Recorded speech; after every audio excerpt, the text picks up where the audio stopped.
Now, most of my frequent viewers on this channel know that I am a very big Superman fan. Ever since I saw Superman 1 directed by Richard Donner back when I was 3 to 4 years old, I have always been a longtime Superman fan and a longtime comic book fan ever since I saw Christopher Reeve's portrayal of Superman in that film.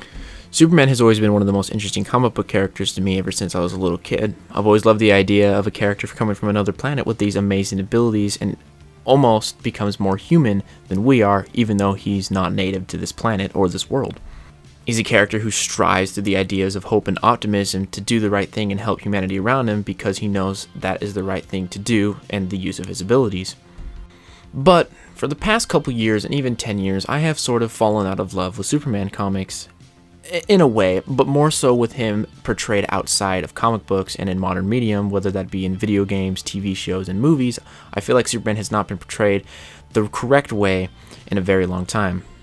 Now, the only modern depiction I would say gets Superman quite correct in the past 10 years or even couple years outside of comic books has been in the Superman and Lois TV show produced by the CW. Now, I have personally only watched the first 5 episodes, but I will say it is a very good modern depiction of Superman. But besides that, Superman has been depicted as either an evil version of himself or this very dark, brooding depiction. Now, obviously, Superman and any comic book character can be written anyway. Superman can be written dark and brooding. That's not a problem. It's the way these modern writers and directors think Superman should be portrayed to modern audiences and the idea of deconstructing him.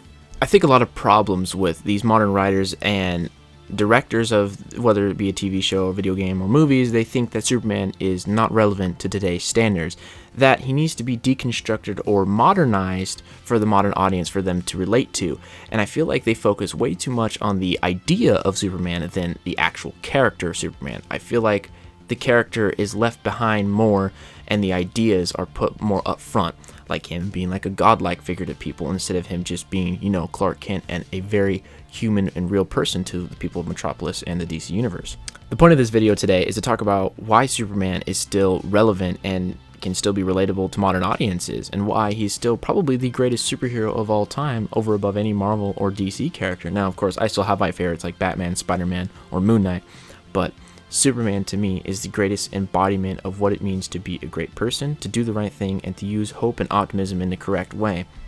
I also really want to delve into the idea of how comic books have been steadily declining since 2011, and how modern comics have been way too focused on pushing ideologies and agendas than focusing on story and character, and how Superman can stay relevant to audiences, and what makes a Superman story great, what makes his character imperfect but also amazing at the same time next to counterparts like Batman, Green Lantern, and Wonder Woman in the DC Universe. Because, in my opinion, Superman works best as a science fiction tale with the ideas of optimism behind it, and how we can strive to always do the right thing no matter what, without giving up. So, let's get into that.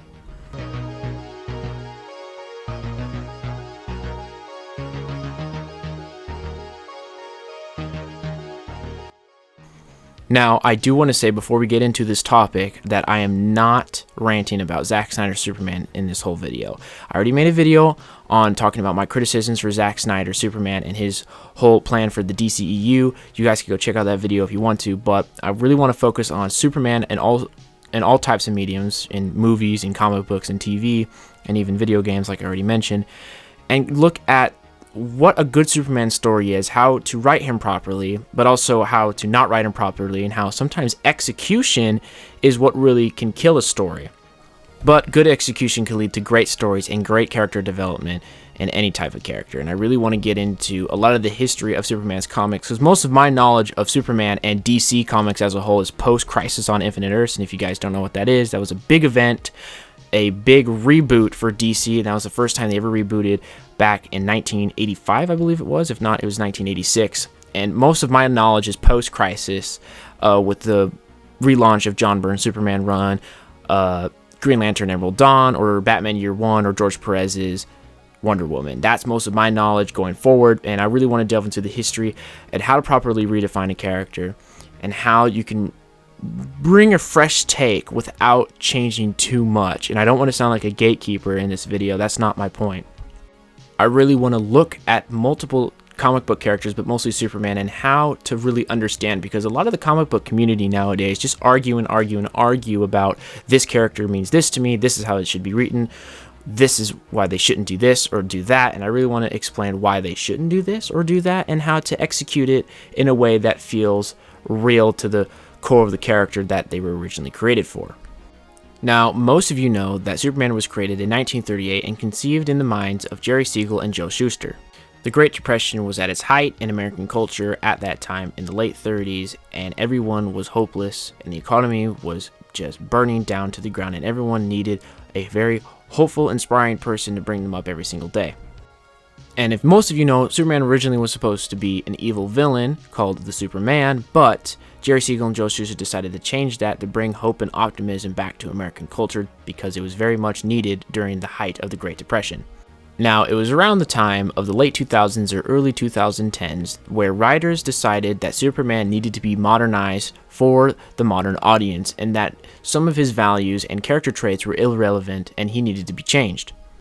But when the New 52 launched in 2011, they really pushed this idea further, that Superman needed to be dark and edgier like counterparts like Batman, so that he would be more relatable to modern audiences than this relatable, naive goofball that some people think Superman is. That's the first question I really want to answer in today's video, and if Superman can be written dark and edgy, and my answer is yes, he can. But unfortunately, the New 52 showed us how not to write Superman dark and edgy. Unfortunately, the New 52 was not at all kind to Superman. I feel like he was the one hero in the DC universe that had the treatment the worst. Like, I feel like Wonder Woman by Brian Azzarello was really good. Batman had probably one of his greatest runs in the past 20 years since Chuck Dixon was on Batman in the 90s.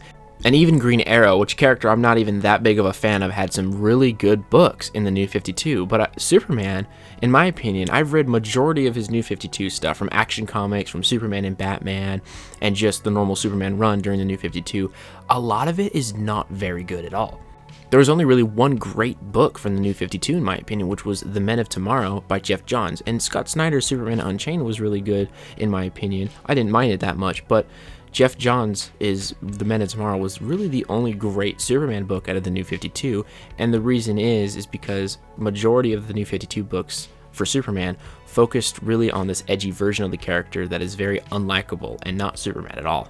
And the book that really showed how bad Superman was in the New 52 and how not to write Superman was called Superman Truth, where Superman's secret identity was revealed by Lois Lane, and Superman was severely depowered back to the level he was in 1938 when he first appeared in Action Comics #1. He couldn't fly, his strength was severely depowered, almost to the point of being as strong as someone like Spiderman or Captain America. And instead of dressing up in his traditional costume, he wore a t-shirt, shaved his head, and instead of wearing his cape, he wrapped it around his knuckles. And of course, to make matters worse, because we gotta appeal to the modern audience and teenage angst, instead of flying, he rode a motorcycle, because that's what Superman does, right? Oh, absolutely. This, of course, has been my biggest problem for like the past 10 years with Superman books, is that for him to be appealing to people, that he has to be edgy like Batman or, you know, any dark superhero in the DC universe. And honestly, that's not Superman at all. He can be written dark. It's been done very well before, but this is how not to do it.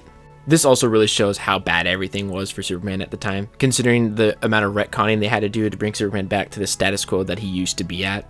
During an event, they had to bring back pre-New 52 Superman before everything got rebooted, to then basically just reboot everything and get rid of New 52 Superman, because he was nothing at all like Superman. He didn't have that tight relationship with Batman that he had, because it really shows in the Justice League run, obviously with Truth, and anything he's in Action Comics is just this edgy, really weird version of Superman. So of course they had to bring back the Superman that was previously established before the New 52 and bring back the Superman from another universe, basically, to then exist in the New 52 universe, to then start a family, which leads into Peter J. Tomasi's run on Superman, which is a really great run, and I'll get into that later. But this modern depiction of Superman started in the early 2010s in the New 52, and then it really started kicking off around 2013 with Man of Steel releasing, and of course Injustice, and then the Injustice comics that tied into the video game. I think those of you who are very familiar with comic book medium and just comic book video games or movies, you're all very familiar with Injustice. It's a very popular video game. I like the first Injustice. I think it's a great fighting game. You know, it's very reminiscent of Mortal Kombat considering it's made by NetherRealm Studios, who makes Mortal Kombat. But I think it's a great game. Now, I've always did have a slight problem with the story. I think it's interesting, you know, Superman becoming a dictator and kind of taking control of the overall Earth that he's on with the Justice League and all the heroes and villains and such. But the problem is why he becomes a dictator and why I think Superman would not do that. And of course, legendary writer Grant Morrison butt in on that question in an interview months ago, talking about why he thinks Superman would not become some sort of tyrant over the events that happen in Injustice. Here's the full quote. Well, not the full quote, because at the start of the quote, he says something weird about the patriarchal structure, which I'm not going to get into right now. But anyways, he says this: "This dad-like figure looking out for us can be made authoritarian, but I think that's a mistake. I think the idea that Superman would react to the death of Lois Lane and becoming a tyrant is ridiculous. My mom and dad died, and I didn't become a tyrant. If I can handle it, Superman can handle it too." End quote. Now, I do agree with Morrison's quote here. I don't think Superman would go fully insane after Lois, and yes, even Metropolis being nuked, I don't think Superman would go fully insane. We have to realize who Superman was raised by. 2 normal, humble parents. Clark grows up a normal kid and a normal person. I mean, yes, the only difference is that he has superpowers. But I don't think even an average person would even attempt what Superman did. I don't think an average person would go fully insane if their spouse died. Yes, I know it's a little different because Superman has the power to completely wipe out the entire world if he wanted to. But I definitely know Superman wouldn't, because we know what kind of person he is. A person who never gives up and always does the right thing.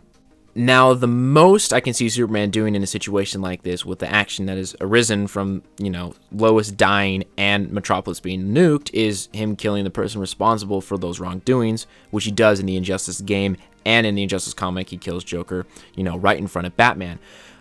Now, I'm not the biggest fan of this. Superman is a character who kills if he has to. So, again, I don't mind it as much. I don't agree with him becoming a dictator, but again, we'll get into that later and whatever. But he's a character who kills if he has to. If a situation requires it, he will. He might not like it, but he will. He's not like Batman, where he has this strict code where he'll never kill. Batman is a character who has this strict moral code which he will never kill anybody, even in a situation that requires it. He just won't. I still don't feel that Superman would go this far if a situation like this actually happened in the canon comics or even in a movie.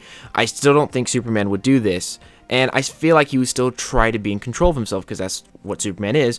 And I'll give you an example of why I think this. Let's compare Superman to Spider-Man for a second. Now, you might ask yourself, why Spider-Man?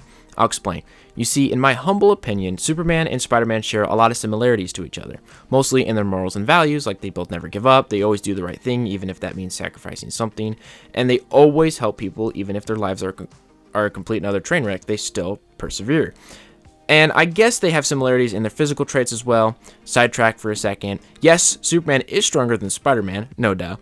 But I think people utterly undermine Spider-Man's strength. I mean, he's one of the strongest, if not overpowered characters in the Marvel Universe. I mean, he's insanely strong. But whatever, let's get back to what I was saying.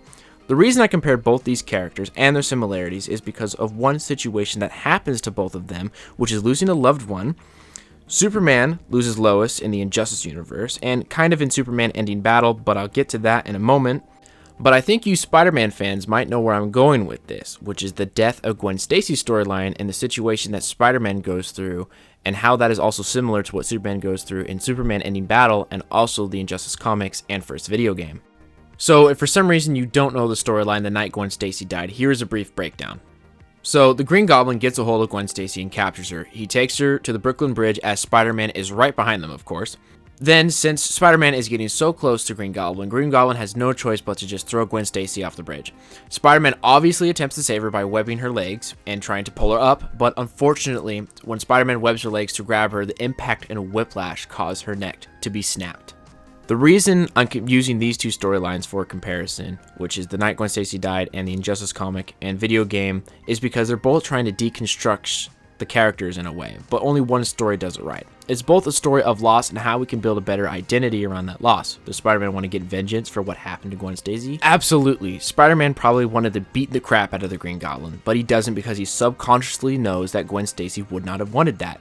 But in the Injustice universe and the Snyderverse, Superman kills the Joker, literally becomes insane and becomes a dictator, and Snyder's Superman loses Lois, dies, comes back to life as well, and becomes the right-hand man to Darkseid and helps destroy that Earth. I don't even think Spider-Man would go as far as Superman did in the Injustice universe. I don't think Spider-Man would even kill the Green Goblin after what happened to Gwen Stacy. Would he attempt to and want to? Oh, for sure. And possibly become a dictator like Superman? I don't really see Spider-Man doing that. And you may ask yourself this question, Oh, but Spider-Man's just a man with no resources. He can't take over the entire world like Superman could, blah, blah, blah. Look, you have a fair point, sure, but let's say Spider-Man had Parker Industries, for example, when Gwen died. I still don't think Spider-Man would go as far, let's say, as Superman did in the Injustice universe. Parker Industries can provide Peter Parker with immense resources. It's a $1 million company that Dan Slott stupidly introduced. Whatever, I'm not even going to get into that. But even if he had that, I don't think Spider-Man would at all go as far as Superman, because Spider-Man is just a normal dude. He can deal with loss just like Batman did when Jason Todd died. In my opinion, Superman just wouldn't do what he did in the Injustice universe. I just don't see him doing that. Superman would not become a dictator and literally insane if Lois had died, even if it was catastrophic and probably tore Superman apart to his core. But here is the third story I wanted to compare, and this is why I think this. So, like I mentioned, with the night of Gwen Stacy died and in the Injustice comic, and I compared those both, Superman ending battle is the storyline that is very similar to both of these. Superman Ending Battle is a story about Manchester Black pinning Superman against several of his villains. While Superman is busy going through Manchester Black's many trials, Superman isn't able to keep up where Lois Lane is at. So Manchester Black captures Lois, kind of like Green Goblin captures Gwen Stacy, and is made to appear that he killed Lois Lane. Then Superman gets very, very angry to the point of almost killing Manchester Black. He even thinks about murdering him, but he doesn't. He thinks to himself, Lois would not have wanted this, and he's better off not killing Manchester Black, because he would just be just like Manchester Black if he had just killed him. But at the end of the story, it's revealed that Manchester Black tricked Clark into thinking Lois had died, and it was all just a vision. But Clark did think Lois died, and still didn't kill Manchester Black to show how much compassion Superman has for people. I don't know why people think modern Superman, or hell, even any superhero's moral compass is their loved one. That's the bare minimum of these characters' traits. Spider-Man's moral compass is Uncle Ben, and Batman's is his parents. The same with Superman, it's his parents. Even in a story like Batman Death in the Family, where it also explores the loss of someone close, Batman loses Robin. Joker beats Jason Todd to death with a crowbar and then blows him up. Batman is angry and contemplates killing the Joker, but he doesn't, because even Batman knows if he kills the Joker, he's no better than the Joker. Superman's morals don't just revolve around Lois Lane. We have to realize who Superman was raised by. Two loving parents, two humble optimists who give Clark meaning in his life to teach him to always do the right thing and to never give up. Lois isn't Superman's moral compass, it's his parents. And this is also where some of my problems with modern Superman stories come from. It's with the depiction of Clark's parents, but mostly Jonathan Kent. There are two modern depictions of Pa Kent that in my opinion get the character completely wrong. The first is Man of Steel's version of Pa Kent, and second is the version that we see in Superman Earth 1. My problem with both of these versions is that they don't give Clark any sort of optimism. In Man of Steel, when Clark saves a bus full of kids when they literally drove off of a bridge, Clark feels a bit scared because he's not exactly sure what he should be using his powers for. And he asks Pa Kent what he should do. He asks Jonathan, what should I be able to do with my powers? What are my responsibilities? And what, at this point in the film, in Man of Steel, Jonathan should be giving Clark some optimism, some hope, telling him he's not alone in this world, that he should use his powers responsibly. But instead, Jonathan Kent, when Clark asks, should I have just let him die? Should I have stood back? Jonathan Kent says, oh yeah, maybe you should have. And I know it's supposed to be this sort of questioning, what Superman represents to the people around, but it just doesn't work at all because now it takes away all the optimism that Clark should have from his parents. What was I supposed to do? Just let him die? Maybe.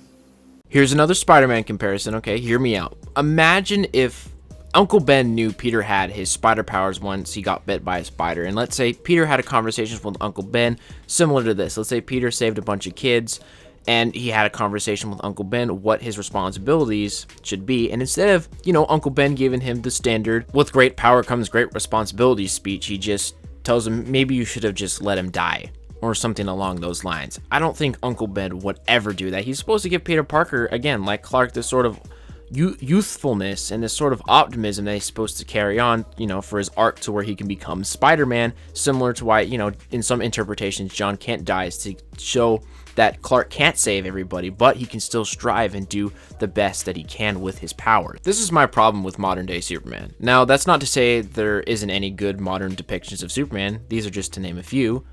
But the idea of modernizing a character like Superman and taking away the core values that make him who he is as a character, well then that's not Superman.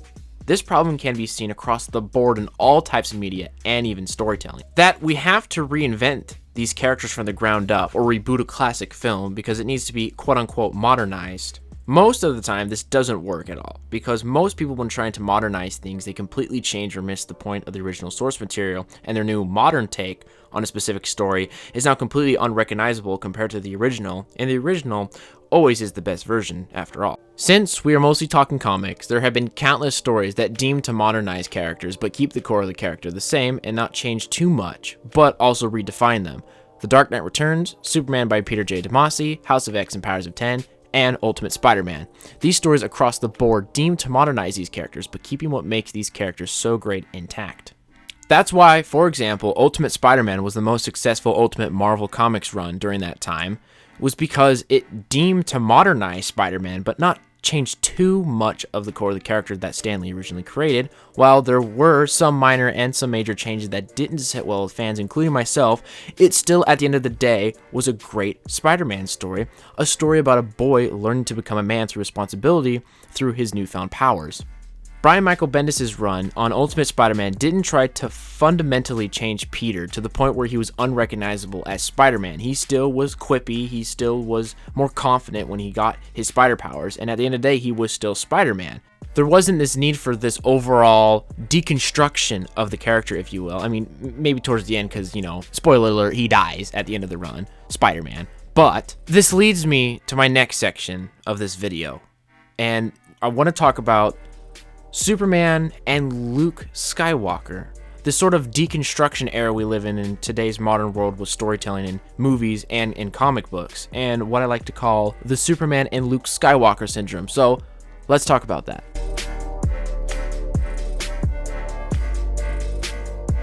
So this section is going to get a little interesting. So we've already covered comic book Superman, well, mostly, and we talked about the problem with New 52 Superman, the Justice Universe Superman, and a little bit of Zack Snyder's Superman. But if we're going to talk about modern day Superman, we can't go without mentioning Zack Snyder's Superman and his representation that he brought to the character in Batman vs. Superman. I didn't want to rant about Zack's version for the whole video. Countless people have already done that. But I want to look at his Superman through a slightly different lens and examine why Zack Snyder made the choice he made when depicting Superman for the modern age of superhero movies. But also compare Superman to other characters in media that are similar to him, or at least have similar qualities like hope, selflessness, nobility, and to never give up.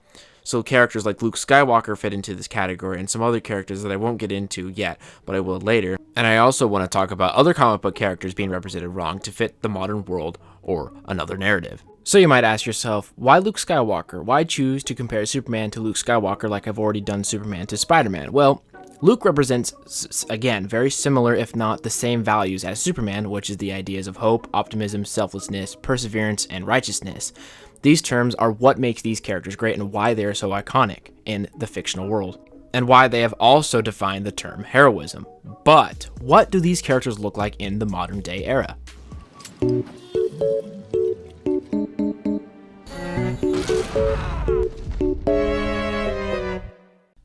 So, yeah, quite depressing.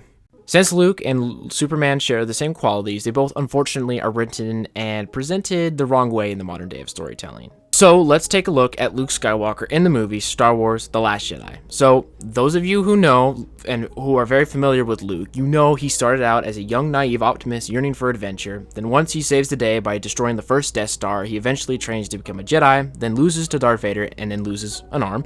But also eventually gets his footing back up and becomes the hopeful, selfless hero we all know.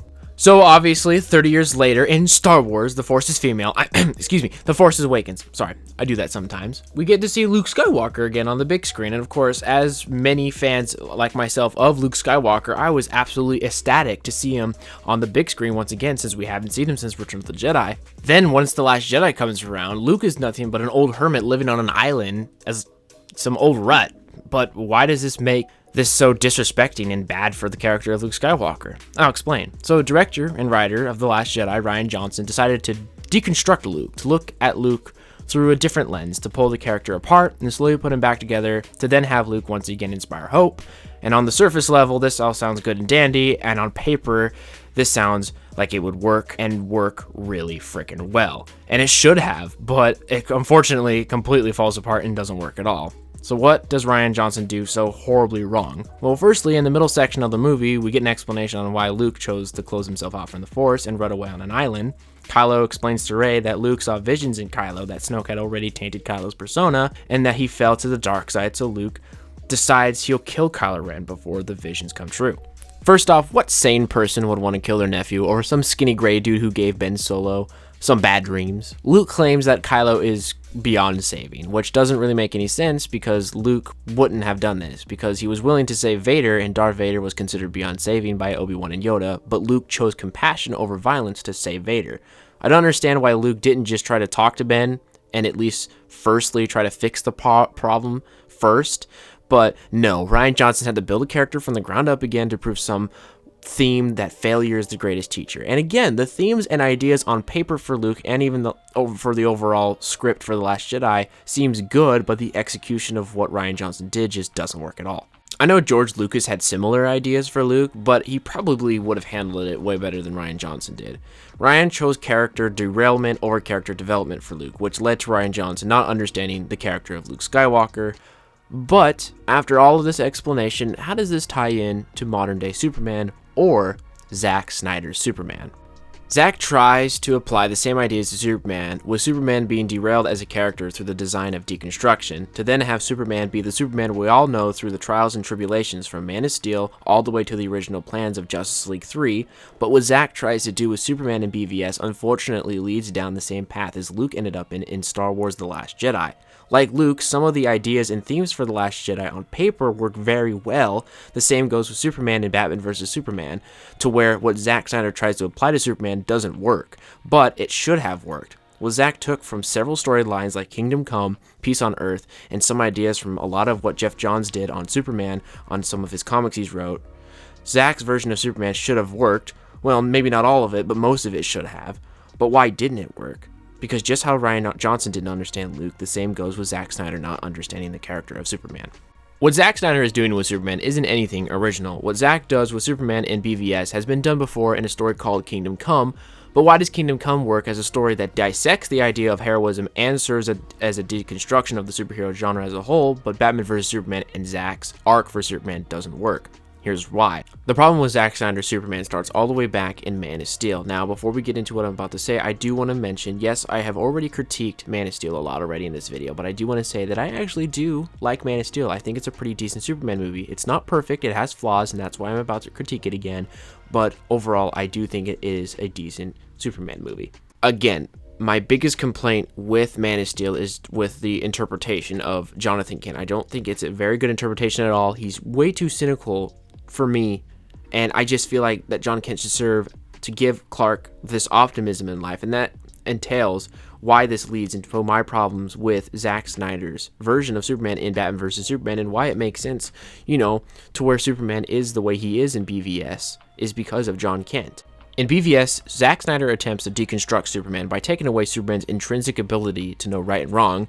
Superman makes zero good decisions throughout the movie, gets beaten up by Batman, and then dies at the end of the film. I know most Snyder fans say that Zack was building Superman and even Batman from the ground up so that they are the versions of themselves that we all love, but the problem with that is that Zack already built Superman from the ground up in Man of Steel by humanizing him. So why the hell did he do it again in BVS? The origin movie for any superhero should be the character getting built from the ground up. The reason Zack Snyder's arc for Superman makes zero sense is because he builds the character up in Man of Steel, then basically deconstructs him in Batman vs. Superman by bringing him back down, then kills him at the end of that movie, brings him back to life in Justice League, then makes him evil at the end of Justice League, and then finally makes him the version of Superman we all know through all of that.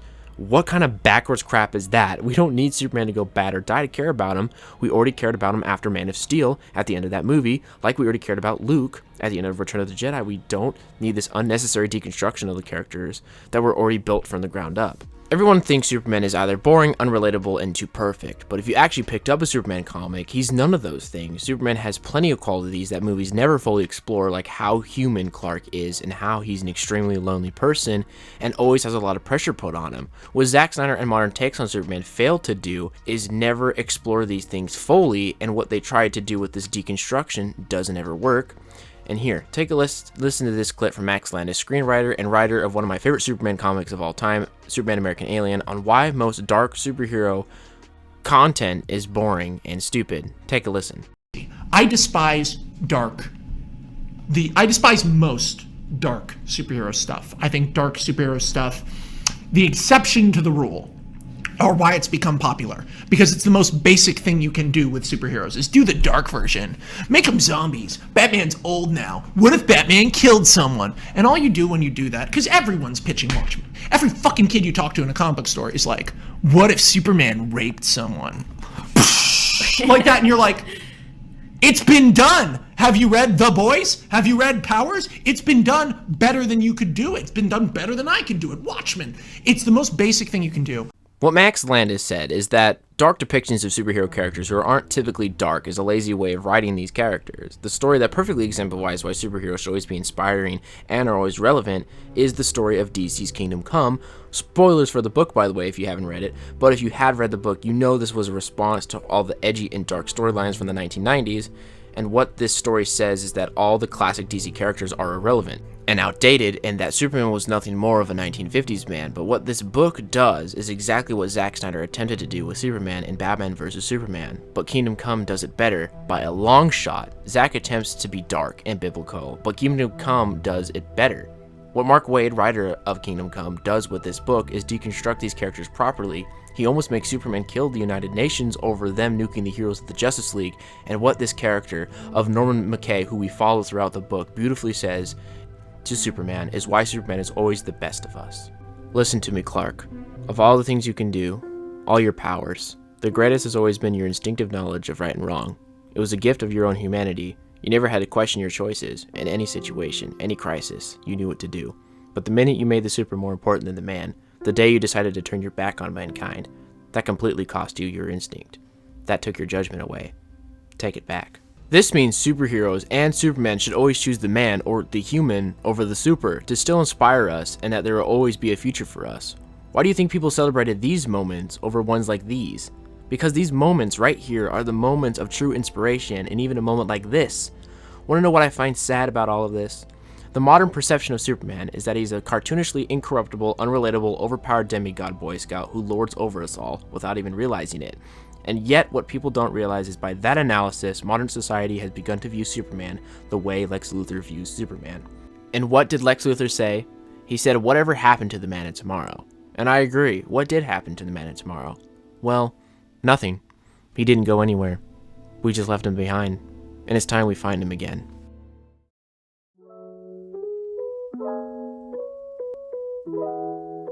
So, I want to talk about how to properly redefine a comic book character and how to keep them modern and fresh without changing too much of the character. The reason this point aligns with a lot of the stuff I've talked about already with Superman is because modern takes on Superman drastically change too much of the character to the point where he isn't even Superman anymore. This also applies to all, if not most, comic book characters, and I feel most people, especially comic book normies, don't get how a redefinition of a comic book character works. And honestly, in my opinion, it's something that isn't brought up enough. So how exactly do you redefine a comic book character? I think some people think how to redefine a comic book character is to modernize them, which in my opinion, most mainstream A-list comic book characters don't need modernizations. Like if someone came up to me and said, I think Spiderman needs to be modernized for the modern day and that's the way I think he should be redefined, I would say you're wrong. Stan Lee once said the reason Marvel Comics was successful was due to the illusion of change. Peter Parker might change jobs, graduate high school, his villains might change his life with huge consequences, but at the end of the day, Peter Parker will always be a nerdy kid who lives with his Aunt May or some noisy roommates while chasing after Mary Jane, but he will always be Spider-Man. With Marvel and DC, this is seen across the board and also as a curse and a gift. It's a gift because it shows how timeless these characters are, with new generations of kids falling in love with characters like Superman, Spider-Man, or Wonder Woman, showing that their themes and values will always stand the test of time. Superman will always fight for truth, justice, and the American way through themes such as hope and perseverance. While someone like Spider-Man stands for responsibility and always to be better than you were before. And finally, someone like Wonder Woman, a character who stands for strength and representation of a strong female hero. But to some, this is a curse in the sense that these characters are gatekept for the sake of never changing or evolving. That for characters like Superman, they need to be changed drastically for the sake of being relevant.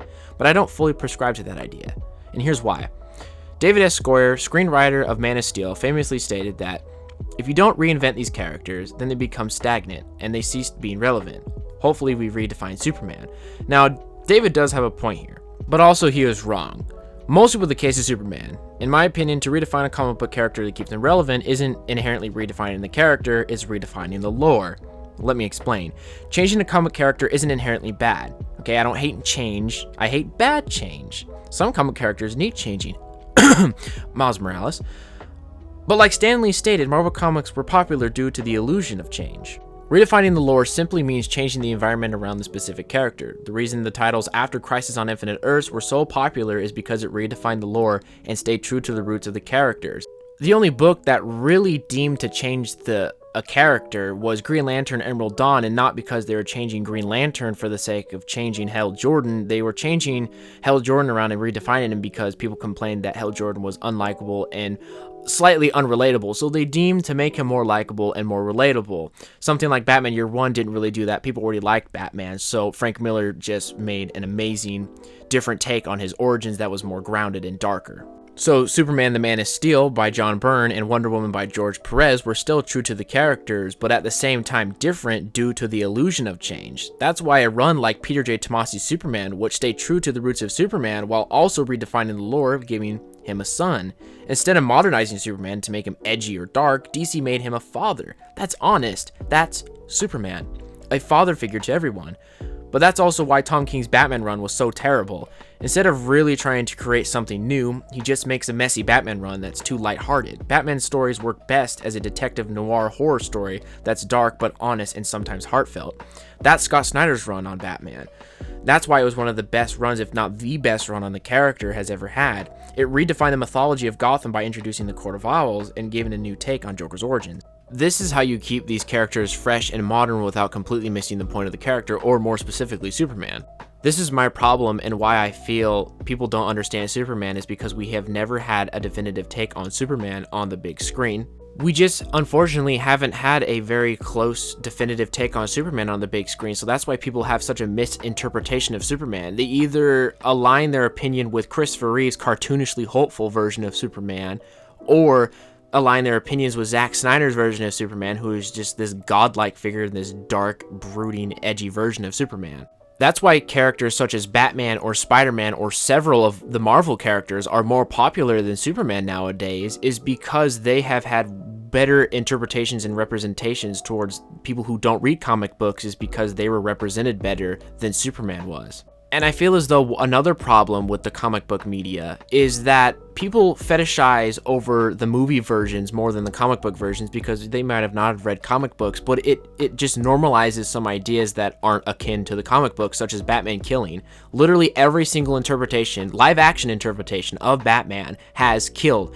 Even though in the comics and as a hardcore Batman fan, I'm sorry, he does not kill. That is like one of the main driving points of his character, is that he doesn't kill his villains, and yet every interpretation, live action, he has killed. So then someone like me who critiques, interpretations of Batman who kills, I'm apparently wrong because he's killed in live action before, even though just because it was normalized doesn't make it true. Superman, it just hasn't had a definitive take, so that's why people don't like Superman as much as I do, because people haven't had a gateway to watch a really great Superman movie and be like, I want to read some Superman comics. Now, some people might have watched Man of Steel or Richard Donner's Superman 1 and been like, I want to read comic books now, but most people aren't nowadays. More people are interested in reading Spider-Man, Batman, and Avengers is because they've had pretty decent interpretations on the big screen and even in video games. And like I've already mentioned before, I'm not trying to gatekeep. It's fine to change certain comic book characters. Thanos'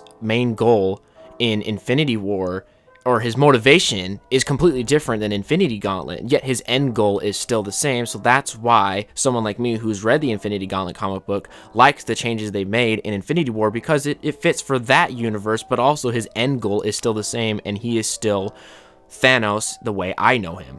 But look, if you disagree with me, that's fine. You can love Snyder Superman, you can like Luke Skywalker in The Last Jedi, New 52 Superman, or whatever. I'm not trying to gatekeep. If you truly love that stuff, that's great. I'm not trying to take that away from you.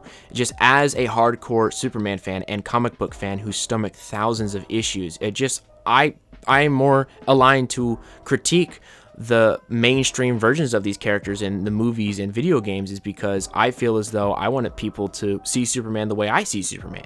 And I don't think Zack Snyder is a bad storyteller or filmmaker. I like some of his movies. I like Justice League. I like 300. I think Watchmen's okay. And I think Man of Steel is decent, but it just sucks when he's critiqued, you know, by fans like myself, saying that Batman wouldn't kill or Superman wouldn't do what he did in BVS. And he says we're living in some sort of dream world. You're living in a fucking dream world, okay? He's not entirely correct. And like what Superman said in What's So Funny About Truth, Justice, and the American Way, he says, I wouldn't have it any other way. Dreams save us, dreams lift us up and transform us, and on my soul, I swear, until my dream of a world where dignity, honor, and justice becomes the reality we all share, I'll never stop fighting. And that's what these comic book characters are supposed to be. Give us inspiration and make us feel more human than we ever could before. And it just sucks someone like Superman, who is more human than Batman in my opinion, and more relatable than Batman in certain ways. It just sucks that people just have a complete misunderstanding of the character, and honestly, in my opinion, the greatest superhero of all time. I mean, my favorite is still Batman, but my God, is Superman such a true inspiration. Anyways, guys, I hope you enjoyed this video. I know this was a bit of a long one, but anyways, I hope you overall enjoyed this video, and if you did, like, comment, and subscribe, share with your friends, and until next time.